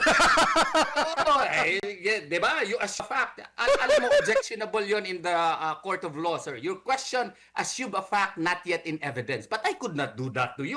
I could not say, objection, Sir John Ibanez. Your question was very loaded with information not yet established with evidence. Magagaling yung tanong mo, sir. Kung tatanga-tanga naman ako, at i-admit ko sa'yo, di patay na ako. Wala na ako. That would bind me as a lawyer. Anong silbi ng bayad ng aking kliyente? Tatanga-tanga pala ako na mga tanong, mga magagaling na mga news anchor gaya ni John Ibanez. Di ba, At sir? dahil dyan, Attorney Torion, hintayin mo, wag namang mangyari, pag nakasuhan ako, kunin kita. Dapat libre. Yes, play safe tayo palagi. Play safe and down to earth, direct to the point. Kaya nga ipagpapaumanhin po, minsan sa mga tawag po ninyo, hindi po ako nakakasagot kaagad kasi marami po akong assignments po Dean pa ako ng law school sa JMC, Professor of Law, at saka loving husband to my beautiful Yun ang wife. pinaka-importante sa lahat ng sinabi mo. Yes, sir. Yes, sir. Hindi maaasunto ka ng asawa mo. Yes, sir. Yes, sir. And father of beautiful and handsome children. So, yan, marami kayong responsibility. Kaya pagpaumanhin niyo po. Pero kung bakante ako, especially from DWIZ, at interviewin ako ng magaling na news anchor na kung hindi ako nag-ingat, wala na, patay na naman sana ako Okay, attorney. Ito po, medyo yun na lang po tayo. Brief reaction na lang po sa ongoing confirmation of charges hearing ni dating Pangulong Rodrigo Duterte. Kaya yan, meron akong ibang rule dyan Kaya yan nga, dapat careful din ako sa sagot. I am monitoring and I am, you will know later what will be my role there. So, yan lang muna. In deference to Attorney Nicholas Kaufman, I am monitoring and I am also keeping in track. Although hindi ko nasubaybayan lahat ng mga proceedings, no? But I am requesting my staff to, my associates to give me a summary. And then pag may free time ako, tinitingnan ko rin yung mga back tapes po para I could be kept abreast of the proceedings. Hindi po kami nagtataka, Atty. Torion, sa susunod na pag-interview namin sa inyo, the Netherlands na yung nasa likuran mo at nasa dahil na. Ayan, ako, I have the right to invoke my right to silence. Invoke my right to remain silent po, sir. Yes, sir. Dahil dyan, Atty. Torion, baka may karagdagan ko po mensahe, lalo na sa ating mga kababayan. Go ahead, Attorney. Ang sa akin lamang, no, we are so divided as a country. I hope and pray that one day we can search our hearts and ask, is everything happening in our country for the good of each one of us Filipinos? No, I think maski anuman yung stand ninyo po sa politika, si Tatay Digong po ay medyo may edad na, may sakit na po, at saka yung ginawa niya nasa tingin niya ay para sa kabutihan po ng ating bansa, no? Baka naman pwede nating tingnan on that perspective and somehow hindi maalis sa ating isipan na naging presidente natin siya. And I hope and pray that you will also help us, that you will also move for his repatriation back to the Philippines. And if there are cases that are really you think would be or should be filed, no? File it here in the Philippines. At pipilitin po ng mga lawyers po niya na sasagutin po yun dito sa ating bansa. Kasi tayo po ay isang independente na kani po dapat po dito lilitisin ang lahat ng mga kaso na nangyari sa ating bansa. Yun lang po. Maraming salamat po sa DWIC. Atty. Torion, maraming salamat. Good luck, good morning. At huwag ka magsasawa, kagaya ng binabanggit mo, may tiwala Yes, ka sir. sa AMP lang ito. Thank you, sir. Yes, Thank you sir. po. Good morning. Kailangan ano tayo, vigilant sa mga tanong ni Sir Jun Ibanez at ni Sir Jan. Thank you, sir. Thank you, sir. Good morning. Thank Ingat you, po, thank ingat. you, Thank you. Okay. Po, mga kabalitan, kawalitaktan si Attorney Israelito Torion. Legal counsel po yan ng partido PDP at syempre, abogado ni Senator Ronald De La Rosa. Pasada Balita. Yung sana sabihin, magiging future abogado ko. Ayoko! Kaibigan na lang. Ikaw na. Kaunay po ng balitang yan, itinanggi ng International Criminal Court Office of the Prosecutor ang alisyon ng mga nagpakilalang dating mga marino kasama ang abogadong si Attorney Levito Baligod na binayaran nila dating Congressman Zaldico at dating Senador Antonio Trillanes ang hotel accommodations ng mga investigador ng ICC sa Pilipinas. Ayon sa OTP, pinopondohan ang kanilang mga aktibidad sa ilalim ng budget ng korte na aprobado ng ICC Assembly of States Parties. Anila, mahigpit na pinamamahalaan ang mga ginagastos sa kanyang investigasyon at prosekusyon sa isang independent at transparent na paraan alinsunod sa ICC Financial Rules and Regulations. Dagdag pa ng Office of the Prosecution, malaya silang nangangalap ng impormasyon para sa kanilang investigasyon. Gayon din sa mismong pagtukoy sa mga individual na pagkukunan ng pahayag at pagsusuri ng kredibilidad ng mga impormasyong natatanggap nila. Maliban dito, tiniyak din ng OTP na pantay ang pagsusuri ng kanilang tanggapan sa mga ebidensyang magbibigay sala o magpapakulong sa sinumang akusado. Pasada Balita. Super mega attorney Winner Contino. Oras muna sa udyat. Eksakto yung punto, 25 minutes after 7 a.m. Ng ating balitaan, magpupulong na ang Senate Committee on Ethics and Press sa ika-4 ng Marso ukol sa mga ethics complaint o reklamo laban sa ilang mga senador. Ayon kay Senador JV Ejercito, executive session o closed door ang pulong kung saan kabilang sa agenda ang adoption ng rules ng komite at ang inisyal na pagsusuri sa mga ethics complaint. Samantala, sinabi ni Senador Ejercito na hindi niya maaaring tukuyin ang lahat ng 6 na senador na ipinagharap ng ethics complaint dahil unfair anya ito para sa mga sinampahan ng frivolous o walang kwentang kaso. Gayunman, kabilang sa mga sinampahan ng paglabag sina Senador Ronald De La Rosa, dahil sa halos 4 na buwan nitong pag-absent sa trabaho sa Senado. Gayon din si Senador Cheese Escudero, kaugnay ng pagtanggap niya ng campaign fund mula sa kaibigang contractor at Senador Rizzo Ontiveros na inakusahang nagbayad ng isang testigo laban kay religious leader Apollo Kibuloy. Bukod dito, dawit din sa mga sinampahan si Ehersito dahil sa hindi umano pag-aksyon sa ethics complaint laban kay Senador Escudero. Pasada Balita. Aminado si Manila 3rd District Representative at Chairman ng House Committee on Good Government and Public Accountability, Joel Chua, na mahihirapan sa ngayon ng Kamara na mapa-impeach si Vice President Sara Duterte. Ayon kay Congressman Chua, malaking hamon para sa Kamara na maipa-impeach si VP Sara, ngunit gagawin pa rin ng mga mambabatas ang constitutional duty nito. It's a challenge dahil unang-una, iba na yung komposisyon ng mga miyembro ng Congress ngayon. Unlike before, yung mga pumirma dati ay miyembro ng 19th Congress. Ngayon, 28th Congress na. Pangalawa, syempre, lahat yan nakatingin sa 2028. At nakita rin naman natin na syempre, hindi rin naman ganun kadali yung mga pinagdaanan, yung character assassination. Talagang pagka mga miyembro ka na ito, talagang medyo mabigat ang pagdadaanan mo. It's really a task to do. Pero ako naniniwala naman kung mapapatunayan, kung matitibay yung ebidensya nitong mga complainant, tingin ko naman yung mga kasama natin sa Kamara, gagampanan din nila ang kanilang sinumpaang tungkulin. Sa usapin naman ng pagbabalangkas ng mga batas, tiniyak ng Kinatawan ng Maynila na magagampanan pa rin ito ng kanyang mga kasamahan.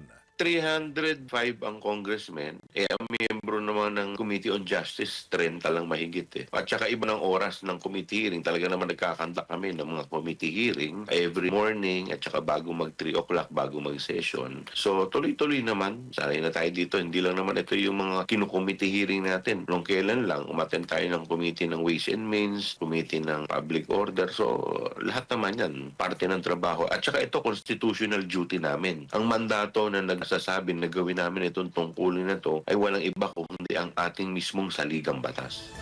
Naman po ang tinig ni House Blue Ribbon Committee Chairman at Manila 3rd District Representative Joel Chua sa panayam ng DWIZ. Pasada Balita. Naniniwala si House Committee on Justice Chairperson at Batangas Representative Jervy Luistro na maaaring makaapekto sa desisyon ng mga botante sa 2028 presidential elections ang impeachment proceedings laban kay Vice President Sara Duterte. Ayon kay Representative Luistro, posibleng magkaroon ng political impact ang mga pagdinig ng komite. Ipunto ng kongresista na sa proseso ng impeachment, tatalakayin ng mga grounds o batayan ng mga reklamong inihain laban sa vice-presidente, kaya't posibleng maapektuhan ang paghuhusga ng mga Pilipino sa susunod na halalan. Gayunman, tiniyak ng committee chairman o chairperson na tatapusin ng Justice Panel ang pagtalakay sa 4 na reklamo sa loob ng 60 araw na session days at hindi aabot sa panahon ng paghahain ng Certificate of Candidacy sa 2027. Una nang sinabi ni Representative Lustro na target simula ng komite ang deliberasyon sa 4 na impeachment complaints sa Marso 2 para sa determinasyon ng sufficiency in form at substance. Pasada Balita. Kinumpirma mismo ni House Deputy Speaker at Antipolo City Representative Ronnie Puno na nakatakda ng pulong ang National Unity Party para talakayin ang magiging posisyon ng bawat miyembro hinggil sa 4 na impeachment complaints na inihain laban kay VP Sara. Kasunod ito ng inilabas nilang pahayag na posibleng hindi nila paboran ang nasabing reklamo kung walang matibay at bagong mga ebidensya. Nilinaw naman ni Congressman Puno na mayorya ng NUP members ang kinonsulta bilang mga individual at hindi ng buong grupo. Kaya't hindi may tuturing na party stand ang anyay kanilang statement. Sa ngayon anya, watak-watak pa ang mga miyembro pagdating sa paninindigan sa impeachment kaya't hindi niya nakikitang magkakaroon ng iisang party stand. Naniniwala rin ang kongresista na ang posibleng mangyari, conscience vote na lang para sa bawat isa kung saan papayagan sila na bumoto anuman ang kanilang nais. Pasada Balita. Dumistansya ang Malacanang sa pahayag ng National Unity Party na posibleng hindi paboran ng kanilang mga kongresista ang impeachment complaint laban kay Vice President Sara Duterte kung hindi makapagpepresenta ng mga ebidensya mula sa 4 na impeachment complaint.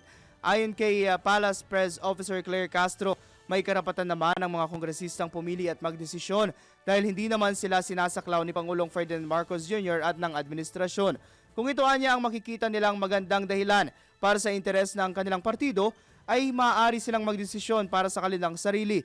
Hindi naman direktang sinagot ni Undersecretary Castro ang tanong kung kumpiyansa pa rin ba ang Pangulo na may sapat na bilang pa rin siya ng kaayo sa Kamara. Sa halip ay binigyang diin ng palasyo na bumabase ang Pangulo sa tamang proseso at mga ebidensya. Pasada Balita. Inamin mismo ni Attorney Levy Baligod na nagkamali siya sa pagsama sa pangalan ni mamayang Liberal Party List Representative Laila de Lima sa listahan ng mga kongresistang sinasabing nakatanggap ng maletang may lamang pera na nagkakahalaga ng milyon-milyon. Panayam, sinabi ni Atty. Baligod na siya mismo ang nagdesisyong idagdag ang pangalan ni Congressman de Lima dahil nakikita niya itong dumadalo mga pulong na may kaugnayan sa ICC. Anya posibleng naging oversight o pagkukulang niya ito na nagbigay ng impresyon na nakatanggap din ng dating senador at dating kalihim ng DOJ ng maleta ng pera. Inaw pa ng abogado na hindi anya maleta ang natanggap ng kongresista kundi isang paper bag na may lamang pera. Ang iniba mo lang. Ayon pa sa abogado, nakita niya si Congresswoman de Lima na lumalabas ng isang townhouse na may dalang paper bag na pamilyar sa kanila dahil sila, anya, ang bumibili at nagdadala ng mga ito. Karaniwan anyang naglalaman ng naturang paper bag ng tinatayang 5 milyon hanggang 10 milyong piso. Pasada Balita. Kasi kumambyo pero iniba lang ang ikangay description. Mula sa pagiging maleta, naging paper bag. Ang tibay siguro ng paper bag na yun, no? Para kayanin yung 5 hanggang 10 milyong piso. Anong klase kayang paper bag? Tsaka parang sinabi niya na familiar sa kanya yung paper bag. So, exclusively produced ba yung paper bag para sa kanila lang? Ang lalim mo, ha? Lalim ng tanong mo. Exclusively Alam mo, Ginoong John Reese, ihanda mo ang sarili mo sa Sengory. Hindi Kasi sa totoo lang, inamin niya na nagkamali siya sa pagsasama ng pangalan. Pero, at the same time, bumalik siya na ang dala hindi maleta. Pero paper bag na may lamang pera. So, sort of saying na sinasabi niya rin na tumanggap ng pera. Pero kung pagbabasihan ng mga pahayag ng mga kapwa kongresista, hindi pa congresswoman si dating Senador de Lima noong mga panahon na yon. At kung hindi sila nagkakamali, panahong nakakulong ang dating senador noong mga panahon na yon. So, saan ang hugot kaya ni Atty. Levy Baligod? Anyway, disclaimer lang ilang araw na po namin kinukuha ang panig ni Atty. Levy Baligod pero mukhang abala siya sa kanyang mga kliyente na sinasabing mga dating miyembro ng Philippine Marines. Pasada Balita. Kaugnay pa rin ang balitang yan, tikomang bibig ni Manila Development Authority General Manager Nicolas Torre III. Kaugnay ng dokumentong inilabas ni Atty. Levy Baligod na nag-uugnay sa kanya sa isang pulong na may kinalaman sa sinasabing pagbabayad sa mga investigador ng International Criminal Court. Ayon kay GM Torre, nakita niya na rin ang affidavit kung saan nabanggit ang kanyang pangalan kasama ang iba pang personalidad. Gayunman, iginiit ng MMDA Chief na mas mainam munang hintayin kung kayang patunayan ang mga paratang na ito bago siya magbigay ng mas detalyadong pahayag. Aniya, sa dami ng pangalang nabanggit sa dokumento, hindi niya ito itinuturing na malaking issue sa ngayon. Dagdag pa ni GM Torre, tanging si Atty. Baligod lamang ang makakapagpaliwanag kung saan nagmula ang naturang aligasyon at kung ano ang layunin ng pagpapakalat nito. Pasada Balita.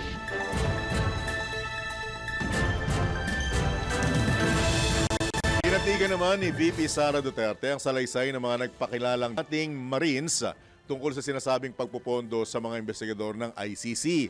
Ayon sa Vice Presidente, formal siyang sumulat kay Pangulong Ferdinand Marcos Jr. nang makatanggap ng impormasyon tungkol sa sinasabing pakikipag-ugnayan ng ICC sa ilang opisyal ng pamahalaan. Anya, tumugon ng Pangulo na hindi makikipagtulungan ang administrasyon sa ICC na sumisimbolo anya na kinikilala mismo ng presidente na isang tahasang paglapastangan sa soberanya ng bansa ang mahakbang na ginagawa ng international o ng ICC. Pinuri rin ng Vice Presidente ang mga sinasabing whistleblower dahil sa tapang ng mga itong magsalita batay sa kanilang personal na kaalaman tungkol sa mga usaping matagal na anya niyang nalalaman. Nindigan din si VP Sara na hindi maaaring ipagsawalang bahala ang mga naturang impormasyon dahil isa itong isyung pangsoberanya at hindi pamumulitika lamang. Pasada Balita. Samantala, kinumpirma ni Department of Justice spokesman Polo Martinez na kasalukuyang nire-review ang mga resolusyon kaugnay ng kasong plunder laban kay dating ako Bicol Party List Representative Zaldico at kasong malversation laban kay dating Senador Ramon Bong Revilla Jr. Nauna nang ipinaliwanag ni Attorney Martinez na kapag ang isang resolusyon ay nasa ilalim ng pagsusuri, sinusuri ng mga otoridad kung tama ang naging pasya sa kaso. Ayon pa sa DOJ official, kapag nalagdaan na ng Division Chief ang resolusyon, ito ay ipapasa kay Prosecutor General Richard Fadulion para sa pinal na pagsusuri. Kapag may naisa niyang baguhin ng Prosecutor General, ay ibabalik ang draft resolution sa panel ng mga piskal na humahawak sa kaso. Nabatid na nahaharap si Ko sa reklamo ng plunder, paglabag sa Section 3B ng Republic Act No. 3019 o Anti-Graft and Corrupt Practices Act at paglabag sa Republic Act No. 6713 o Code of Conduct Ethical Standards for Public Officials and Employees. Pasada Balita. Questionable naman para sa ilang leader ng Kamara ang timing at mga paratang ng 18 nagpakilalang mga dating Marines na may mga senador, kongresista at executive officials na tumanggap ng mga maletang naglalaman ng sangkaterbang pera. Iniwala ang mga kongresista na layunin ng mga taong nagpapakilalang dating Marines na guluhin at siraan lamang ang nalalapit na impeachment hearings laban kay VP Sara. Ayon kay Manila Representative Joel Chua, malinaw ang nais ng 18 dating Marines na siraan ang mga miyembro ng Quad Committee at ang komiting hahawak sa impeachment proceedings laban sa Vice Presidente. Nagsabing o kabilang sa sinabi ng mga nagpakilalang ex-Marines, nakatanggap siya ng isang paper bag makarang dumalo sa isang pagpupulong kasama ang ilang malalaking personalidad sa politika. It ni Secretary Anyo, hindi siya malo sa kahit anong meeting kasama ang tinuturong mga personalidad tulad nila dating House Speaker Martin Romualdez, dating Congressman Zaldico at Congresswoman Laila De Lima. Kaugnay nito, tiniyak din ng National Security Advisor na gagawin ng kanyang legal team ang lahat ng hakbang laban sa mga paninira sa kanyang reputasyon at sa kanilang institusyon. Pasada Balita. Samantala, pinag-aaralan na ng Philippine National Police ang posibleng paggamit ng drone upang palakasin ang anti-illegal tobacco operations at pigilang makapasok ang mga kontrabando sa maritime borders ng bansa. Ayon kay PNP Chief General Jose Melencio Nartates Jr., mahalaga ang mga drone hindi lamang sa pagsugpo ng mga plantasyon ng marijuana sa Cordillera Region, kundi maging sa mga operasyon laban sa mga smuggled na sigarilyo na ilan sa mga ito ang ipinupuslit sa pamamagitan ng territorial waters ng bansa. Iginiit ni General Nartates na hindi lamang makatutulong sa pagharang ng mga kontrabando ang drone, kundi mas mapapalakas din ito ang mga ginagawang pagmamanman sa malalawak na baybaying dagat na sinasamantala ng mga smuggler at iba pang kriminal na elemento. Layunin ng hakbang na ito na protektahan ang lokal na ekonomiya at tiyakin ang pambansang seguridad laban sa lahat ng uri ng kriminal na tumatawid o dumadaan sa mga territorial border ng bansa. Dagdag pa ni General Nartates, mahalaga ang pagkuha at paggamit ng mga drone na bahagi tuloy ng modernization program ng PNP, lalo na't layunin ng pamunuan na gawing pamantayan ang kakayahang ito sa buong organisasyon. Pasada Balita. Engineer, wala rin kong tihino. Naubusan na ako ng ibabansag sa'yo eh. Oras muna sa hudyat. 45 kalahati minuto na makalipas ang ikapito ng morning. Tampok na balita, unti-unti nang makababangon ang mga hog racer ngayong taon matapos ang pagkalat ng African Swine Fever. Ngunit, posible namang matablahan ito ng pagdagsa ng mga imported na karning baboy. Ayon kay Agriculture Undersecretary Constante Palabrica, bahagyang tumaas ang swine inventory ng bansa noong nakaraang taon sa 8.79 million na baboy. mula sa 8.75 million heads noong 2024.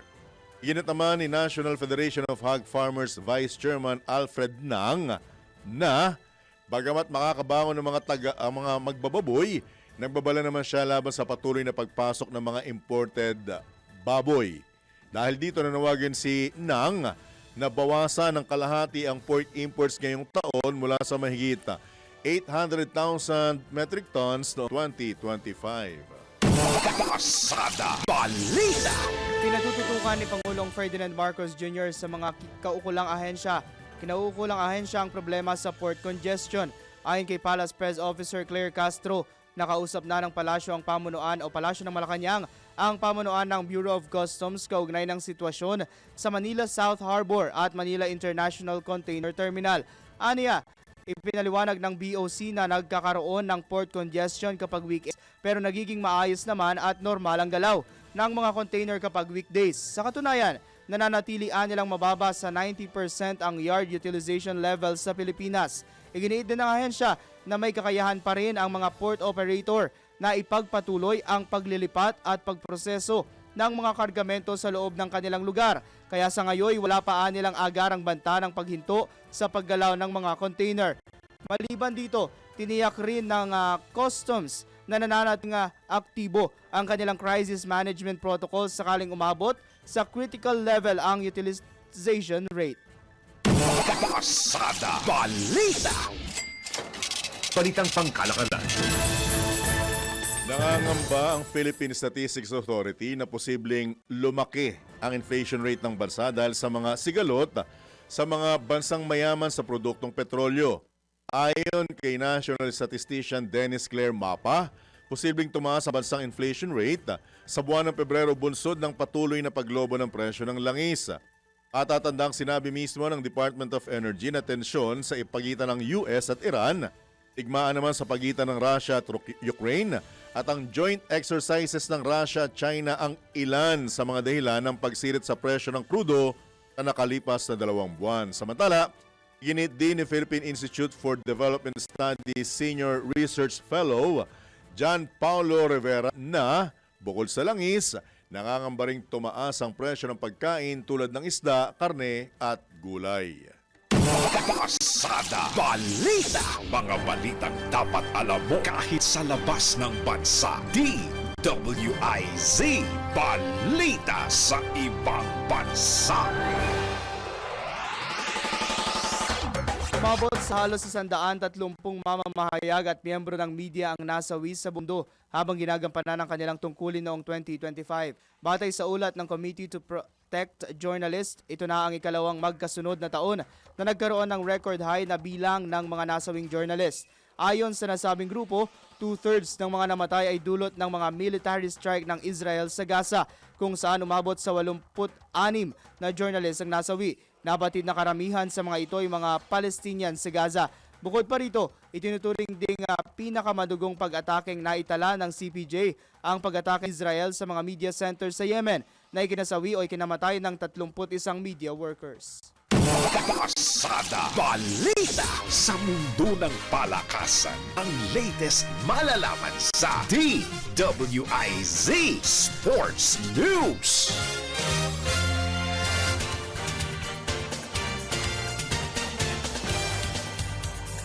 Tingnan natin ang update mula sa sports, mula sa ating analyst.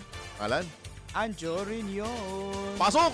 Naniniwala si dating boxing world champion Oscar De La Hoya na mananalo si undefeated American fighter Floyd Mayweather Jr. sa rematch nila ni People's Champ Manny Pacquiao. Ayon kay De La Hoya, nananatiling malakas ang forma ni Mayweather sa kabila ng halos 1 dekadang pamamahinga sa professional boxing. Paliwanag pa ng tinaguriang Golden Boy, hindi pa rin nawawala ang bagsik ni Mayweather na siyang magiging armas nito laban kay Pacquiao. Batay pa sa obserbasyon ni De La Hoya sa huli ni Pacman, unti-unti na naglalaho ang mabangis na kamao ni Pacquiao tulad noong nasa prime pa ito. At yan ang balitang pampalakasan sa araw nito. Para sa impilang may todong lakas, DWIZ, ako po si Anjo Rinion, nagbabalita ng tama, naglilingkod ng tama. Pasada Balita. Balitang pangkalusugan. Isa ang oatmeal sa mga pinakakilalang masustansyang pagkain sa buong mundo. Pero ano-ano nga ba ang mga posibleng benepisyo nito kung araw-araw nakakainin? Ito, ang oatmeal ay nakatutulong sa pagpapaganda ng digestion. Ayon sa mga eksperto, ang oatmeal ay mayaman sa beta-glucan, isang soluble fiber na nakatutulong sa pag-regulate ng bowel movement. Batay sa mga pag-aaral, nakatutulong din ang pagkain ng oatmeal araw-araw sa pag-iwas sa mga sakit sa puso. Bukod sa nakakapagpababa ng low-density lipoprotein cholesterol o bad cholesterol, nakatutulong din ang oats sa pagbawas ng blood pressure o pagbawas sa pressure. Samantala, nabatid din na ang beta-glucan ay nakatutulong sa pagpapalakas ng immune system at isang magandang panlaban sa infeksyon. Pasada Balita. May ilang katanong ko tungkol dyan sa binalita mo. Ano po? Unang-unang tanong, ano sa Tagalog ang oatmeal? Biro ba yan? Hindi ko alam. Hindi ko rin kasi alam. Hindi, pero alam mo yung oatmeal, mas masarap yan at mas gaganahan ang kakain niya pag nilalagyan ng prutas. Ha? Doon sa Seriously picture kanina speaking. may strawberry. Strawberry, tsaka saging. Ayun. Kasi may mga pagkakataon na oatmeal parang lasang ano yan eh. Yung lumang kanin. Oo, plain diba? masyado yung lasa. Kumbaga plain na plain, kaya dapat yung iba ini-encourage. Lalo na pagkabata ang pakakainin mo. Pag walang lasa kasi hindi nila inaano eh. Minsan lalagyan ng gatas, tapos yung mga prutas Bukod sa dun sariwa. sa masarap siya kapag dinaluan ng prutas, syempre yung nutrients mula Ay, dun sa prutas na sustansya. ihahalo mo, Correct. makukuha mo rin. Ayun. Pwede ka. Inalamasal mo. Tama. Kaya, balitang showbiz na. Pasada Balita. Ito na ang latest, bagong-bago, fresh na fresh. DWIZ Showbiz News. Alamin natin ang latest mula kay Benny. Benny Bigoteng Antuon. Para sa aking balitang showbiz, nainiwala ang aktres na si Bella Padilla na magiging magkaibigan sila ng kanyang ex-boyfriend na si Norman Bay matapos ang kanilang breakup. Ayon kay Bella, maayos at walang halong sama ng loob ang paghihiwalay nila ni Norman. Ibinahagi ng aktres na may connection pa rin sila ng kanyang ex. Sa katunayan umano ay bisita pa siya ng dating karelasyon na umuwi ito sa Pilipinas. Matatanda ang umabot sa 4 na taon ang relasyon ng dalawa pero napagkasunduan ng mga ito na maghiwalay para piliin ang kanilang personal growth. Samantala, nilinaw naman ni Bella na single pa rin siya hanggang ngayon bagamat mayroon na umano nagpapangiti sa kanya. At iyan ang aking balitang showbiz para sa Impilong Lakas, DWIZ. Ako si Anton, nagbabalita ng tama, naglilingkod ng tama. Pasada Balita. Bago lang yung good news, umamin ka, John Reese. Ano po yun? Ikaw Kuyang John. ikaw ba yung tinutukoy ni Bella? Uy, hindi iba. John Reese ako, hindi naman ako si Norman Bay. Hindi, ex siya si Norman Bay. ex niya. Meron daw may nagpapa... bago. Oo. Hindi Ang ako initial daw is JRC. yun. Hindi ako yun. Ha? Hindi ako yun. Ikaw? Sige, mag-good news ka na. Okay, formal nang ipinakilala ng mga scientist. Parang nahatsit ako dun, ha? Parang nahatsit ako dun. Ayaw mo umamin eh. Hindi naman kasi ako eh. Sige, ako na. Tuloy mo na.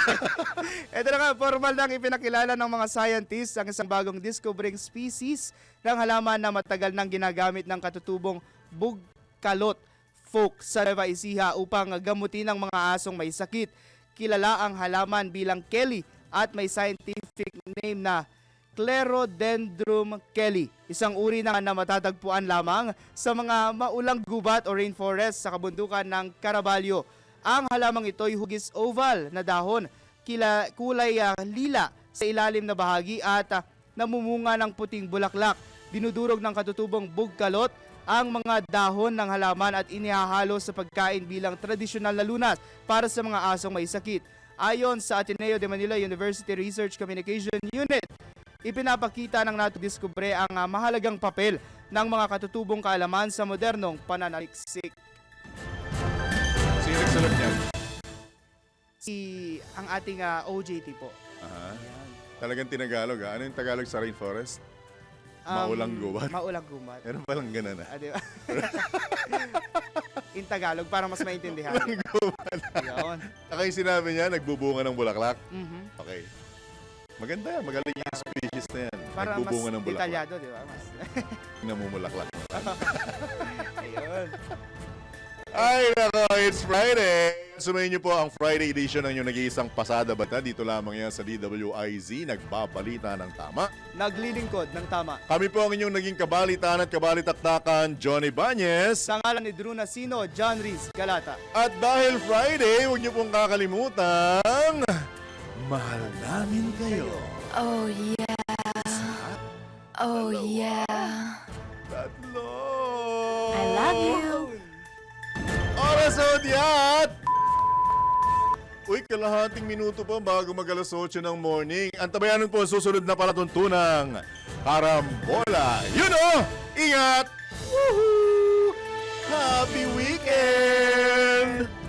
Ang mga balita, dudublihin ang pasada. Ang mga kontrobersiya